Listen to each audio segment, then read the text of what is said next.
si dalam kelainan ini bisa di screening. Nah, umumnya seperti yang saya jelaskan tadi, gejalanya ini tergantung dengan kelainan yang ada pada pasiennya. Misalnya pada mitral atresia yang disertai dengan interatrial obstruction, ini akan memberikan gejala seperti ada pulmonary congestion. Nah, pada mitral atresia dengan severe pulmonary stenosis, ini akan memberikan gejala low pulmonary blood flow yang akan memberikan gejala cyanosis dan dyspnea pada pasiennya. Sedangkan pada pasien mitral atresia yang tidak ada mengalami pulmonary stenosis, umumnya mengalami pulmonary blood flow yang meningkat sehingga memberikan overload volume ke paru sehingga memberikan gambaran congestive heart failure.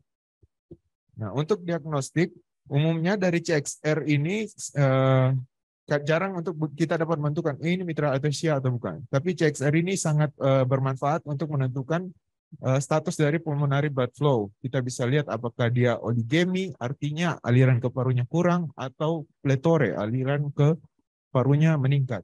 Dan juga dapat memberikan gambaran kardiomegali. Umumnya yang ideal untuk menentukan diagnostik dari mitral atresia ini kita menggunakan ekokardiografi melalui TTE maupun TEE. Nah, ini contoh dari gambaran mitral atresia dari gambaran apical four chamber. Ini kita lihat di bagian hubungan antara LA dan LV ini ada semacam sekat yang tidak bergerak. Memang ini mohon maaf saya tidak dapat videonya. Ini dapat dari foto aja. Di sini dia tebal yang menunjukkan bahwa katup mitralnya ini tidak terbentuk. Nah, kemudian dari gambaran parasternal long axis juga ini kita lihat hubungan antara LA dan LV. Ini katup mitralnya intak, tidak bergerak, maksudnya tidak ada celah untuk lewatnya flow. Terus kita bandingkan LV dan RV. Ini LV-nya smallish, LV-nya kecil dibanding right ventricle. Artinya pertumbuhan LV-nya ini terganggu karena aliran ke LV yang berkurang. Kemudian, nah ini contoh dari adanya PFO, patent foramen ovale. Jadi karena tekanan aliran di LA ini tidak bisa ke LV karena ada mitral atresia, maka flow menjadi L to R maka melalui PFO. Nah, selain itu, pemeriksaan selanjutnya kita dapat melakukan kateterisasi. Dari kateterisasi kita dapat melihat kelainan interchamber.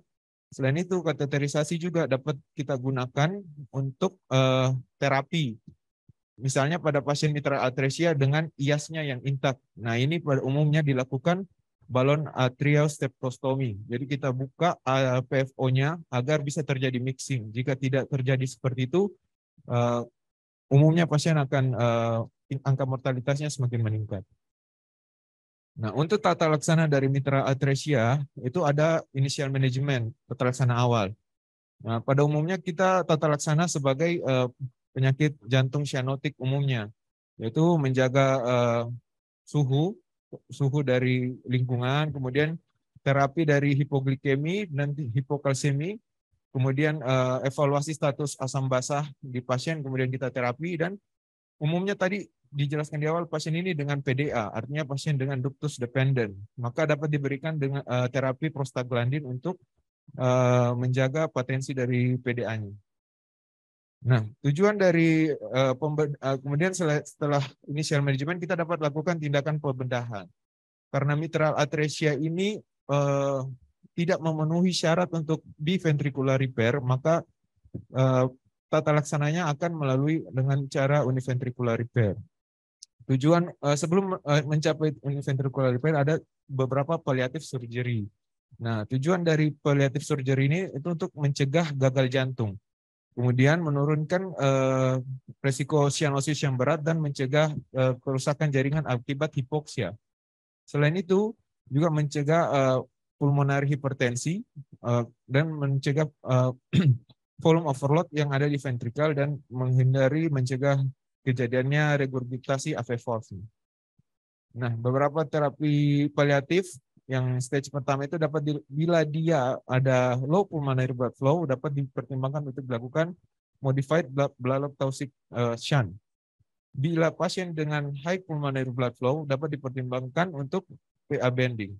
Sedangkan tadi pada pasien dengan intra-atrial obstruction atau IAS-nya intact dapat dipertimbangkan BAS, balon atrial septostomy. Ini contoh tindakannya pada pasien mitral atresia.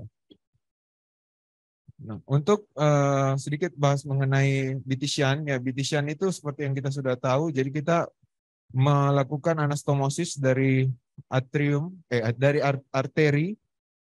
ke arteri pulmonalis, umumnya arteri subclavia yang kanan.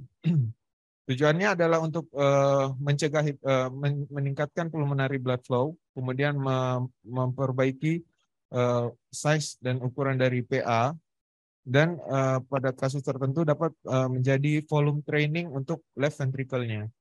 Cuma kekurangannya ini adalah bisa dapat terjadi trombus, dapat juga terbentuk seroma, dan beresiko kinking jika BT-shunt ini grafnya panjang. Kemudian ada PA bending. PA bending tadi seperti yang disebut di awal, ini dilakukan bila pulmonary blood flow-nya meningkat. Tujuannya untuk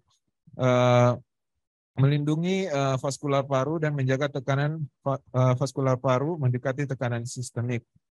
Juga sebagai tahap inisial yang nantinya akan dilakukan sebelum operasi venoatrial shunt.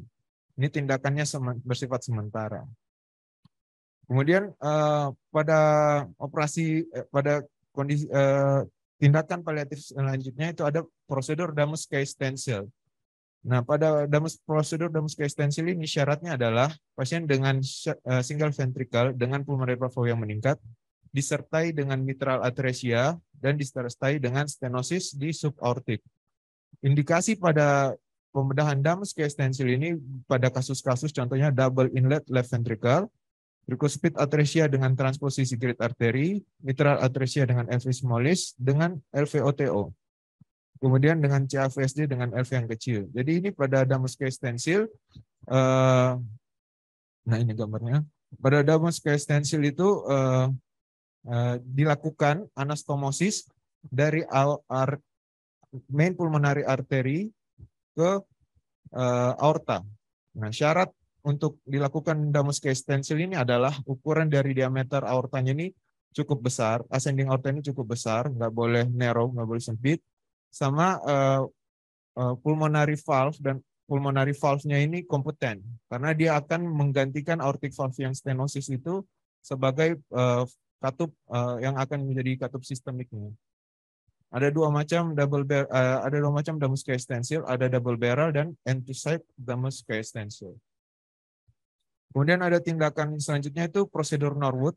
Nah, ini dilakukan bila stenosis dari aortanya itu tidak hanya di katu, tapi mencapai di bagian arkus dari aortanya. Jadi ini umumnya awalnya dilakukan pada kasus dengan hypoplastic left heart syndrome. Nah, ini contohnya pada prosedur Norwood. Jadi katup arteri pulmonalnya itu diambil jaringannya sebagai alograf untuk menggantikan aorta yang menyempit ini. Sedangkan nanti untuk menghubungkan RV ke RPA itu menggunakan Contegra. Nah, ini berikut alur untuk palliative surgery-nya. Kemudian setelah itu kita akan masuk ke second stage palliative management. Nah, ini tujuannya adalah sedini mungkin mengeliminasi sirkulasi sistemik yang bercampur dan pulmonal yang bercampur. Kemudian mengkoreksi abnormalitas morfologi dan fisiologi sebelum dilakukan operasi tahap ketiga, yaitu Fontan. Tahapan operasi ini pendekatannya itu menghindari perubahan hemodinamik yang mendadak pasca dilakukan operasi Fontan. Pasien cyanosis dengan usia yang terlalu muda untuk menjalani operasi Fontan, dan operasi paliatif permanen pada pasien yang memiliki resiko tinggi dilakukan operasi Fontan. Nah, ada dua teknik di second stage ini, ada BCPS, bidirectional cavopulmonary shunt. Jadi kita menyambungkan vena cava superior langsung ke arteri pulmonalis, atau hemifontan. Hemifontan ini kita memasang semacam baffle yang menutup SVC dan RA. Jadi SVC ini tidak bermuara ke RA, tapi diarahkan langsung ke pulmonary artery. Melalui auricula dari pulmonary artery ini dijahitkan ke right pulmonary artery. Nah, faktor yang mempengaruhi keberhasilan dari BCPS ini adalah MPAP-nya kurang dari 15. Kemudian resistensi paru kurang dari 2 unit, dan PA-nya harus confluence, dan usia 4-6 bulan. Serta ada kontraindikasi sebelum dilakukan BCPS, yaitu usia tidak boleh kurang dari 6 minggu, MPAP lebih dari 30 mm Hg tanpa memandang resistensi paru, dan ada resistensi paru yang lebih dari 4 unit, serta tidak dikontraindikasikan pada pasien obstruksi vena pulmonalis. Nah, tahapan terakhir dari pembedahan ini adalah tahapan pada kasus mitra atresia adalah Fontan. Nah, ada beberapa tahap macam jenis dari Fontan. Ada melalui koneksi intra-aortopulmonal, ada melalui lateral tonal, dan extracardiac conduit. Nah, ini contohnya tadi pada pasien dengan mitral atresia dan LV smallis atau hypoplastic left heart disease yang dilakukan Fontan. Jadi kita setelah dilakukan BCPS, IVC-nya kita tanda langsung ke RPA juga, tidak melalui tidak masuk organ jantung lagi intrakardiak. Nah, yang perlu diperhatikan pasca pembedahan Fontan adalah untuk awal-awal itu ada masalah curah jantungnya menurun, efusi pleura.